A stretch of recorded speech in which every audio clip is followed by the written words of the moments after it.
Over the past 8 years of full-time trading, I've tried a ton of different strategies, and it took me 3 full years to boil down a process to actually become consistently profitable. Looking forward to now, in a single trading session, I can set myself up for $3,000 to $5,000 profits multiple times per day, allowing me to have $20,000 to $30,000 profit months like I just documented in the last month. This isn't done by having an overly complicated strategy or trying to trade a million different things. This is done by having one simple strategy, following a model, and focusing on the right things. So in this video, I'm going to take everything that I've learned over the past 8 years of my trading that allows me to execute on this simple strategy that you'll be able to learn and use to start making money. Then I'm going to show you real examples of trades using these strategies that I'm going to show you in this video so that you'll have a profitable strategy that you can understand, practice, that you can start using to make consistent profits. So this is going to be a course on the exact steps that we need to take to actually be able to set yourself up to have a repeatable process you can follow each day to have these money making opportunities. And it's not as complicated as you think. All right. And the first important thing to do is understand the basics of trading and have a solid foundation before we're diving into all of these things. It is a complicated world. There's a lot of nuances in the trading space. So we're going to be covering the basics first, and then we're going to get into more advanced topics in this strategy that we've been able to develop over the past couple years. Okay, so first thing that you want to focus on is trying to find high probability conditions in the market. This is going to start making more sense in a second, but what it's important to focus on is we're not trying to force trades. We're not trying to enter at any point in the market. We need to find high probability conditions that are going to set us up in a position to be able to have really good opportunities. Okay, the second most important thing to focus on when it comes to the basics of trading is having a process to be able to contain your risk and allow the winners to run. So one of the biggest things that will hold you back is not being disciplined enough to be able to cut your losses small, and also having the discipline to be able to let your winners that are moving in your direction, making you money, continue to run in that direction. Oftentimes you'll hear people say if there's profit on the table, take it. And another common thing is just holding positions so that you don't have to actually take a loss. These are things that are hardwired into our brain as humans that we need to learn to flip in trading. So really focusing on containing risk is one of the biggest things that's going to make or break your trading career. The third thing that's extremely important to focus on is to have a solid system and not force trying to find trade opportunities. If you set daily goals for yourself, as many traders do, you'll try to force finding these opportunities and fall into a trap that's called confirmation bias, where you're going to try to convince yourself that there's opportunities that aren't there if you're hungry to make money. So we have to focus on this exact strategy systematically and let the trades come to us. Okay. And then the fourth thing is finding actual pairs with good liquidity and good volume that's going to give us an opportunity to be able to smoothly get in and out of the market. So let's dive a little bit deeper into these critical concepts of day trading so that we approach this properly, right? So what is a high probability condition? Okay. Oftentimes the conditions in the market are not necessarily optimal to try to take a position. When price is sort of chopping around aimlessly and isn't either an extreme high or an extreme low, if we're forcing trades and we're not being patient, this can be an area where there's a lot of confusion and a lot of forced trades, and not in areas where we're likely to have big moves either up or down, which is going to present opportunity for us. All right. And this ties directly into being able to contain our risk and allow winners to run. When we're taking trades in the market, we actually want to play into volatility, which means big moves up or down in the market, which is going to allow us individual trade opportunities. There's not really going to be many opportunities in this sideways chop area to have expansive upside and contained downside because it's mostly just consolidation and chop. If we look at this for an example, if we're able to identify key points such as these, we can position ourselves so that we're risking a contained amount in an area where we're likely to get a reversal and a large move up to allow a big reward but a small contained risk. And this plays largely into actually having a proper strategy to put us in positions and to be able to identify these key areas where we could expect big moves to come out of it. And one of the most important ways to not enter the market during these bad periods and only selecting these high probability times is to have a system that we trust, and once again, not trying to force these individual trades. Okay, oftentimes I would get into sessions, and I see this a lot of times with other traders too, and I would start thinking about, okay, I got to try to find an opportunity, or what if this happens, or I think this is going to happen, so I'm going to change my behavior. This is a very important thing to remember with trading. This is something that I quoted from an institutional level trader. All of the thinking was done in the back testing. Okay, so when the system was being developed, that's when you were thinking, now we need to go and focus on following the rules rather than trying to be creative in the session. The more times you're coming up with ideas on the fly, the more changes you'll have in your strategy, and the more we can't predict the end result because we're modifying all of the things that we tested and that we know to be true and profitable. So we're not going to be thinking during sessions. We're just going to be focusing on executing and following the rules that we already have and know work. And with all of these elements considered, we have to focus on pairs that are going to allow us to get in and out of the market, and it's going to give us something called good price price action. Now, price action is any movement that we're seeing on a chart. So when we see charts like this, where we have weird candles, spiky, unpredictable price action, this is not going to be something that we want to get involved trading, because we're not going to be able to get into the market. We're not going to be able to easily anticipate where the price is likely to move or not. It's going to be almost impossible to trade these, especially as we start increasing with more size. Conversely, if we look at good price action, right, notice how all of these candles are very, very even. There's no crazy wicks. Everything is predictable and moving nice and smooth. This is going to allow us to do good analysis, be able to actually get in and out of the market, and have predictable, reliable price action that we can start building these models out on and getting key areas to react the way that we want. So having good liquidity and good price action is going to be a critical part. And I'm going to show you some of the pairs that I use, but also just how to generally look for this on the chart. Okay, and considering all of this information to make sure that we're starting off on the right foot, I want to show you the golden foundation model that I use in my trading that's going to set me up in these really, really good high probability areas where we're cutting out 80 to 90% of the bad ideas just by following this one thing. So the first thing that I'm looking at in general that you can start applying is using an indicator, which I'm going to show you a few options where we can see whether the market is considered overvalued or generally undervalued. This isn't something that we're going to make full trading decisions on. A lot of people, when they get into trading, they're just like, oh, if I sold here and bought here, I'll be able to make infinite amounts of money. That's not how it works. You can see we were considered undervalued here and price continued moving down. We can't use this by itself, but we can use it in conjunction with other things to be able to start off in a good foundation. And starting off in areas where there's indications of being overvalued or undervalued, okay, can be the first step of generally getting the right idea of where to go with our trade idea. Okay, the second thing in this golden foundational model is something called an overside or underside retest. And this is probably one of the most important anomalies in trading that I've been able to figure out and that I follow and apply to basically every strategy that I use. Okay,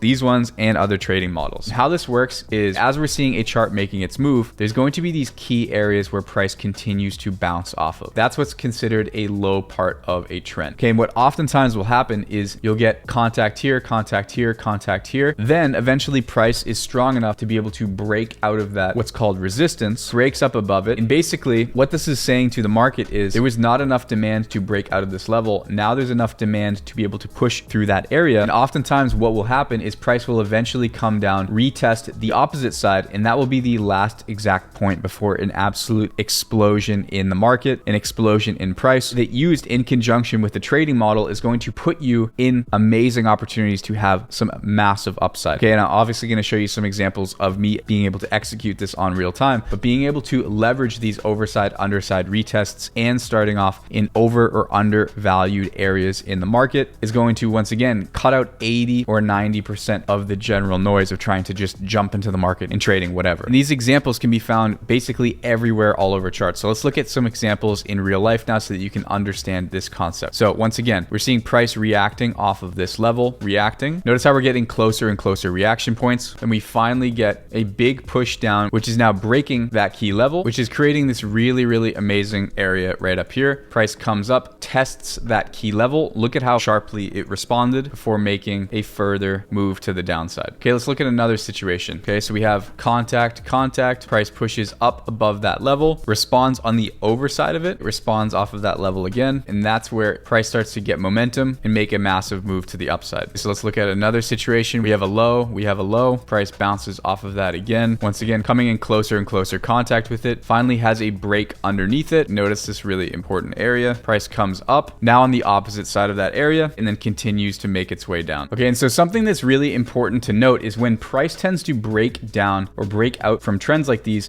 big moves tend to leave behind something called a fair value gap. Okay, and so what a fair value gap is take 1, 2, 3 candles. The first candle's wick and the third candle's wick don't have an overlap, which leaves this key area, which oftentimes price will come back into, have a response off of this area, and then have a continuation or a response behind it. And we're going to see these all over our chart. And these are your key areas that we want to focus on in our trading. Okay, so considering this golden foundational model, even this area right here is generally an optimal area for us to expect a reversal. Then we can start adding extra evidence of that. So like I was showing you, overvalued or undervalued periods. This is an RSI, which you can just type in RSI on TradingView. And notice as price was coming back up to test that opposite side, we were also in an overvalued area. And then lo and behold, price comes back down and continues trading down before making a low point over here and then having a move up higher. Okay, so once again, we can't use tools like these completely independently, but really focusing on these key areas and these key scenarios is going to cut out 80 to 90% of the noise and keep us focused. But in order to get that last 10 to 20%, we need to have our specific trading models. Okay, so this is where it gets a little bit more complicated into the next level. I'm gonna go over some profitable day trading models that I've been able to set up considering these elements, but using more advanced market mechanics. And we're gonna take a look and I'm gonna explain thoroughly how each one of these works. Okay, so the first is going to be something called a continuation model, which is basically finding a trend that's already moving up and trying to enter in that trend and play a continuation. And then there's model 2, which is going to be a reversal model, which is going to be geared towards finding a trend that's moving up, timing a key area where we're anticipating a reversal and trading it either down or up and playing into these big swings in either direction. All right, so let's get into the first model, which is going to be our continuation model. So once again, we're playing into a trend that's already moving. So first thing that I'm going to do is wait for the New York session to open. This is that gray line here. This is where trading activity starts to increase on the New York session, which is going to open up volatility and opportunity. First thing that I'm going to do is identify an area where we have a trend in the opposite direction of what we're trying to trade. In this case, we're trying to trade up, so we want to find kind of a downward trend or an area where price is bouncing off of. Next thing I'm going to do is wait for a significant fair value gap producing candle to break out of that trend level, create a local high, and then have a sell-off. The next thing that I'm looking at is I want to see price react off of the overside here, as well as the fair value gap that's produced. You can see high here, low here. It's small, but it's right at that same level. And I want to see a key candle respond off of that area and have a push upwards, as we can see right here. So entry would be at that first candle to have a response off of the trend and the fair value gap. And then what we're trying to do is trade in the direction of the trend and walk our stop loss up so we can sort of ride in the direction of this trend. Okay, so once again, we have trend direction generally moving up. We have highs responding off of this key level. Okay, we get a candle that pushes over this key level, producing a fair value gap. We have price push, come down, retest that trend level and that fair value gap, and have a responsive candle off of that level. Okay, this is where I would start building a position. Okay, so I can click on my entry, I can click my take profit, click on my stop loss. Say I wanted to risk $100. Also, if you want this on chart indicator that shows you all of your quantities, you can go in the description, follow me on Instagram, DM me the word tools. I'll send over a whole suite as well as this on chart indicator, which I love and I use every day when I'm trading. Okay, so now we have our quantity that we know we want to enter in on. So I can enter in with that specific amount. Then the market starts to move in our direction. So I'm basically going to trail these fair value gaps. So stop would be here now. Okay, fair value gaps here. So stop loss is going on this candle below the fair value gap. Fair value gaps now up here. Fair value gaps now up here. So now we've effectively locked in 10 times the amount we're risking. We're up $1,200. Fair value gaps now here. Remove our stop loss up to here. Okay, and that's where we would end up getting stopped out. Okay, so you can see even risking $100 because of finding a specific model like this. Of course, we're not going to get crazy moves up like this every single time, but we only need a few of these to be right to be able to make $1,200 risking $100, and we can be wrong, say 7 or 8 different times after that. Say we're risking $100 and we lose $800. If we get one of these, we're still up $400 in total. And that's the concept of trading, is keeping those risks small, allowing the open-endedness of your trade models to really come to fruition and allowing the upside to basically be infinite. All right, so now let's take a look at the reversal model. And this is going to be really similar to the strategy that we were just looking at, but sort of in the opposite direction. So what we're looking for here is for trending price action to make its way up. We once again have price action pushing underneath a critical level, leaving behind a fair value gap that intersects with the underside of this current trend. Actually, fair value gap should be drawn right here, but it's okay. Then we're waiting for price to come up into the intersection point of this fair value gap and the underside retest that we know tends to create these flips in price action off of the trend. And we're looking to get in, anticipating that the price will end up reversing down, moving in our direction, allowing us to build out a position and trade in that direction. Okay, so let's look at how this trade would unfold on a real chart. So we have the trend level developing. You can see it's about 8 a.m. right now, so the New York Stock Exchange is just about to open. We have this trend level is broken from a candle that leaves behind a fair value gap. So we have our fair value gap in there. Price continues to push down, then starts to come up to retest. So this is where I would start building my position. So this time I'm going to be targeting the midpoint of this fair value gap as my entry. So I'm going to click there. I'm going to put my take profit somewhere down here. That's going to be set a little bit later. Then I'm going to be finding the fair value gap producing candle. And I'm just going to go a little bit above that candle to set my stop loss. So once again, risking $100. And once we get to that midpoint, we enter our position. And notice how price consolidates right at that midpoint and then flips back around. Okay, and this model is going to be a little bit different because the next area that we're paying attention to is this low before our swing high. So price continues to move. Once we get a candle close below this swing low, that's That's where we're going to take our stop loss and we're going to move our stop loss to our entry. So now we have a 0 risk trade, and we're going to set our take profit to 1 to 4. So we're going to have 1 to 4 set right there. And once that's achieved, we're going to walk our stop loss down to trail the last fair value gap producing candle. In this situation, we have a swing structure here, so I'd probably be moving my stop loss down, but you can do any sort of risk reduction trend following process after this. So price does make its way up and tag that level, which locks in a 1 to 3. So a plus $300 win. Had this have continued to sell off, we could have had, you know, $1,000+ risking $100. Okay, so once again, finding these critical levels by having a model, getting that extra 10 to 20% to be able to put ourselves in positions where we're risking $100, or in my case, $500 to try to make $3,000, $4,000, $5,000 with these setups. Okay, and I know a lot of times on YouTube, everything looks great in theory and people can do it in hindsight, but what about trading it in reality, really doing this? I'm going to show you just from my last trading session, some of the trades that I took using these concepts, and actually a few more proprietary concepts that I take into consideration that we talk about on the private side of our trading team. But I'm going to show you what my thought process was taking these trades in real time. So you can see we had a broken trend level here, heavy resistance, fair value gap produced. So risking $500, I set up my position. Notice how the price came into that level. Now I'm in on a position. We get our instantaneous reaction off of that level. And then we break below that point. So I reduce my risk to break even, set my take profit to 1 to 4. That 1 to 4 is tagged. I'm up $1,700, risking 500. Then we get a continuation of a push. I actually set my take profit as a placeholder and never moved it. So I accidentally got out for $2,600. Obviously, I'm not going to complain about that, but normally I would be trend following this a lot further down. You can see $2,600 risking 500 is about 5.5xing my money that I'm risking. Okay, so let's take a look at another trade example. So we have our trend broken here, contact point,